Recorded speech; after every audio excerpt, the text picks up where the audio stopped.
In this video, I'm going to show you how to change the puddle lights. I've already done the left side, and now I'm going to show you how to do this side. So here I'm using a phone holder for the windscreen, and I'm using the suction mount to pull on the mirror.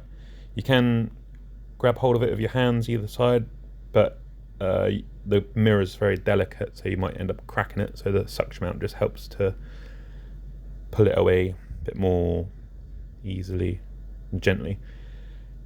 Then you need to disconnect the bulb and grab yourself one of these T10 Torx screws, pop it in the little hole there and unscrew it. I'm using a bicycle tool kit thing, I don't know why, I couldn't find my other kit. And then use a flat bladed screwdriver to pop the old puddle light out, and it looks a bit like this. There's like a little clip on the left hand side of it that just pops out and comes down. That can just go in the bin and grab your new one, and it's basically just reverse of what you've done. There's like a little bit where the screw attaches, that goes back up into the hole, and then the screw goes in. Mirror can be pushed back on. Okay, as you can see now, they are much brighter than stock. If you like it, I'll leave a link in the description below and you can buy them from Amazon.